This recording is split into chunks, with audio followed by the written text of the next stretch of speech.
Gujarati news channel को like करें, share करें और सब्सक्राइब करें। અને સૌપ્રથમ આરપીએફ જીઆરપી તમામ ત્યાં પહોંચી અને લોકલ કિમ પોલીસ સ્ટેશનને જાણ થતાં અહીંથી એસપી અને રેન્જ આઈજી સાહેબે પણ ત્યાં વિઝિટ કરી અને આજે મોટા પાયે જાનહાનિ થાય અને ટ્રેનને જે ઉથલાવી નાખવાનું જે કોશિશ હતી એ અનુસંધાને બીએનએસની કલમ 3.5 61 2A 62 125 तथा रेलवे अधिनियम 1989 कलम 150A અને 150(2)B તથા ડેમેજ ટુ પબ્લિક પ્રોપર્ટી એક્ટની કલમ 3 હેઠળ તાત્કાલિક ધોરણે ગુનો દાખલ કરવામાં આવેલો. ગુનાની ગંભીરતાને સમજી અને આની તપાસ સ્પેશિયલ ઓપરેશન ગ્રુપના પોલીસ ઇન્સ્પેક્ટર સુરત ગ્રામ્યને સોંપી ડીવાયએસપી કામરેજના સુપરવિઝનમાં એલસીબી એસઓજીની લોકલ પોલીસની 5 મેઇન ટીમ અને 11 બીજી એમની જે હેલ્પિંગ ટીમ આમ કુલ મળી 16 જેટલી ટીમો કાર્યરત કરવામાં આવેલ હતી. આ ગુના કઈ રીતે બન્યો, કોણે અંજામ આપ્યો, આ તમામ વિગતો સાથે સમગ્ર જિલ્લાની પોલીસની એ જ દિવસે સાંજે અને બીજા દિવસે વિવિધ ટીમો 150થી વધુ પોલીસ અધિકારીઓ કર્મચારીઓ દ્વારા આસપાસનું જે વિસ્તાર છે અંદાજે 5 કિલોમીટર જેટલો વિસ્તાર એનું સર્ચ પણ કરવામાં આવેલ. એનઆઈએ ની ટીમ, ગુજરાત એટીએસની ટીમ અને અન્ય એજન્સી એમના એંગલથી એ પણ તપાસમાં જોડાયેલ. જે સમય અને સ્થિતિ ગુનાવાળી જગ્યાની ચેક કરતાં જે આમાં ટ્રેક ઉપર કામ કરનાર કર્મચારીઓ છે એમાંથી સૌથી જૂના કર્મચારી સુભાષકુમાર પોદાર 39 વર્ષની ઉંમર છે, ઓલપાડમાં કિમમાં રહે છે અને મૂળ ભાગલપુર બિહારના છે. એમની સાથે મનીષકુમાર સૂર્યદેવ મિસ્ત્રી જે પણ કિમમાં રહે છે અને પટના બિહારથી છે, તથા શુભમ જયસ્વાલ 26 વર્ષીય યુવક ઓલપાડ કિમમાં રહે છે અને મૂળ ચંદોલી ઉત્તર પ્રદેશના રહેવાસી છે. એ એમના આ ત્રણેય ટ્રેક પર કામ કરનાર કર્મચારીઓનું આ વિસ્તાર એમની એરિયા ઓફ ઓપરેશન ડ્યુટીમાં આવે છે, ટ્રેકને મેન્ટેનન્સ અંગેનું. સમય જોતા અને અનેકવિધ રીતે આ ત્રણ જણ પાસેથી પ્રાથમિક માહિતી મેળવી અને પૂછપરછ એમની કરવામાં આવેલ.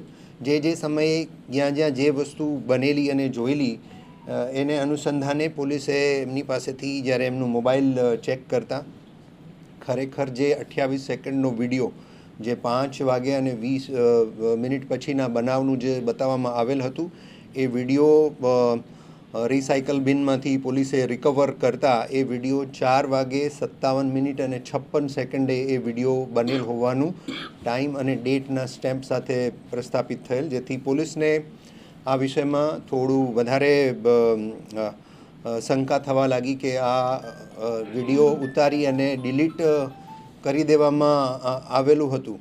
એ સાથે એની સાથે જે બીજા કર્મચારી છે મનીષકુમાર સૂર્યદેવ મિસ્ત્રી, એનું મોબાઈલ અને એમાં પણ રિસાયકલ બિન પોલીસે ચેક કરતાં ડિલીટ કરેલા 3 ફોટા મળેલા, જેમાં એક ફોટો સવારના 2 વાગે 56 મિનિટનો છે, બીજો ફોટો 2 વાગ્યા અને 57 મિનિટનો છે અને ત્રીજો ફોટો સવારના 3 વાગ્યા અને 14 મિનિટનો છે, જેમાં આ જે એઆરસી પેડલોક છે એ 3, 4, 5ની સંખ્યામાં એ પેડલોક ટ્રેક ઉપર પડેલા દેખાય છે. હવે આ બાબતની પોલીસે વધારે ઊંડાણપૂર્વક તમામ ટીમો આ કામમાં લાગી ગયેલી અને આમની પૂછપરછ કરતાં સુભાષ ના કહેવાથી અને સુભાષની સાથે મળી અને મનીષ અને શુભમે આ પેડલોક પણ કાઢેલા અને ફિશ પ્લેટ પણ કાઢી અને ટ્રેક પર મૂકી હતી.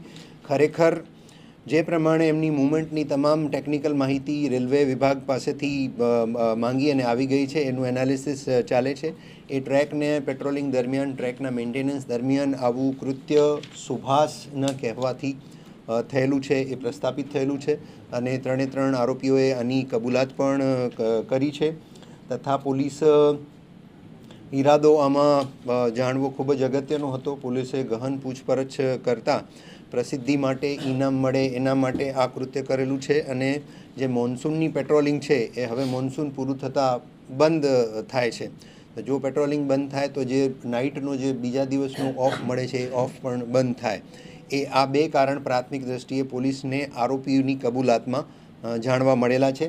તમામની 3 આરોપીની ધરપકડ કરવામાં આવેલી છે અને એમની પાસેથી જે 3 મોબાઈલ મળ્યા છે, જે ટેકનિકલ પુરાવો છે, જેને આપણે ઇન્વેસ્ટિગેશનમાં ખૂબ જ અગત્યની કડી માનીએ છીએ, એ કબજે કરવામાં આવેલા છે અને આગળની તપાસ જે છે એ એસઓજી પીઆઈ કરી રહ્યા છે અને સમગ્ર ટીમો એમને મદદ કરી રહી છે.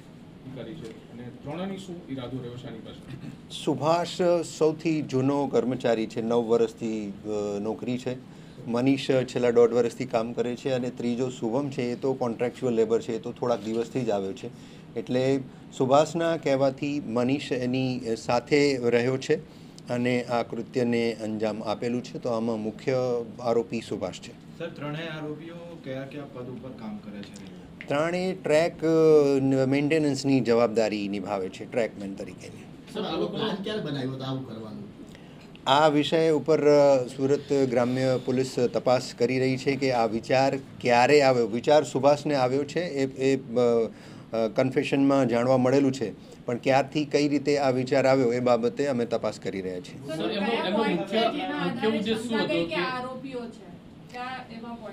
સૌપ્રથમ જે ફરિયાદ, જે કન્ટેન્ટ ફરિયાદની છે, જે ઇજનેર રેલવે વિભાગના ફરિયાદી બન્યા છે, બનાવની હકીકત 5 પછીની બતાવે છે.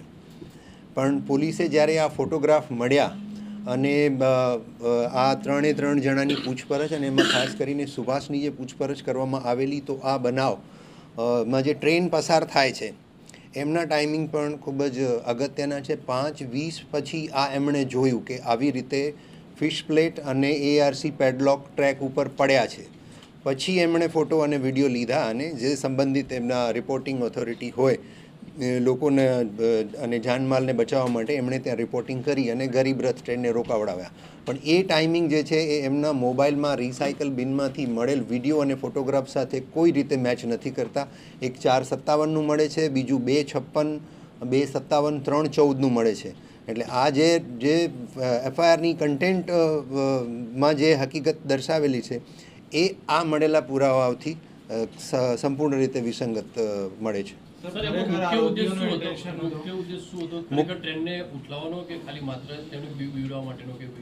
મુખ્ય ઉદ્દેશ્ય આમાં આ રીતે આટલું એક્સિડન્ટ રોકી અને બચાવ્યા એ બાબતે પ્રસિદ્ધિ અને ઇનામ મેળવવાનું હતું. આ મેં તમને જે રીતે કીધું એ રીતે રિકન્સ્ટ્રક્શન પોલીસ આવનારા દિવસોમાં રિમાન્ડ મેળવીને કરશે. હવે 2:56નો 2:57નો જે ફોટોસ મળે છે અને પછી 4:57એ ઉતારેલી 28 સેકન્ડની ક્લિપ મળે છે. તો આ આખા રૂટ ઉપર 4 કિલોમીટરના રૂટ ઉપર આ 3 જણા છે. તો જે રીતે એક કિમથી કોસંબા તરફ જવું, કોસંબાથી કિમ પાછું આવવું, ફરી પાછું કિમથી કોસંબા જવું, કોસંબાથી કિમ પાછું આવવું, આવા 4 સર્કલ થાય છે. તો એ આખું રિકન્સ્ટ્રક્શન કર્યા પછી જ ખબર પડશે. પણ ફોટોગ્રાફ તો એ લોકોએ 2:57એ લીધેલા જ છે અને જે મનીષના ફોનમાંથી ડિલીટ કરેલા હતા, જે રિસાયકલ બિનમાંથી પોલીસે રિકવર કરેલા છે. બંને મોબાઈલ પણ આપણે અત્યારે FSLમાં ફોરેન્સિકમાં મોકલી રહ્યા છીએ. મીડિયાના માધ્યમથી તમામને મળ્યા છે અને જે ઉપર રિપોર્ટિંગમાં આ લોકોએ મોકલેલા છે એ જ ફોટોગ્રાફ હોવાનું પોલીસનું માનવું છે કે ટ્રેક ઉપર ARC પેડલોક 1, 2, 3, 4 એ રીતે પડેલા એ ફોટોસમાં દેખાય છે. સર, આ ખોલ્યા પછી કોઈ ટ્રેન પસાર થઈ ગઈ કોઈ ખરી? આમ તમે સમયગાળો જુઓ તો ઘણી બધી ટ્રેન્સ નીકળી ગઈ છે. તો ખોલીને પાછા મૂકી દેવા એ પણ શક્યતાને નકારી શકાય નહીં. અને માત્ર ખોલીને નીચે મર્યાદિત સંખ્યામાં મૂકવાથી એ એક્સિડન્ટ થાય કે ના થાય એ પણ પ્રોબેબિલિટી છે. એ બાબતે પણ રેલવે ઓથોરિટીઝ અને રેલવે એન્જિનિયર્સ પાસેનું ટેકનિકલ ઓપિનિયન આપણે લઈ રહ્યા છીએ. સરકારી રાહે અત્યાર સુધીમાં કોઈ ગુના નોંધાય એવી હકીકત ધ્યાન પર આવતી નથી. હવે ઓલરેડી ગુના BNSના પણ નોંધાઈ ગયા છે, રેલવે એક્ટના પણ નોંધાયા છે, જેમાં આજીવન કેદની અને ઇવન કેપિટલ પનિશમેન્ટની એટલે કે મૃત્યુદંડની પણ જોગવાઈ છે 150માં રેલવે એક્ટમાં. 150(1)(a), 150(2)(b) આ મુખ્ય કલમ છે. મેળવવા માટે આખું જે ષડયંત્ર છે તે ષડયંત્ર તેમના દ્વારા કરવામાં આવ્યું હતું, પરંતુ આ ષડયંત્રનો જે પર્દાફાશ છે તે આખરે પોલીસ માટે આ કેસ ખૂબ જ અઘરો હતો. પરંતુ જ્યારે જે ફરિયાદીની પૂછપરછ કરવામાં આવી ત્યારે ફરિયાદી જ આરોપી હોવાનું સામે આવતા પોલીસના હાથે સફળતા મળી છે. રિપોર્ટર અરવિંદ રાઠોડ, સુરત.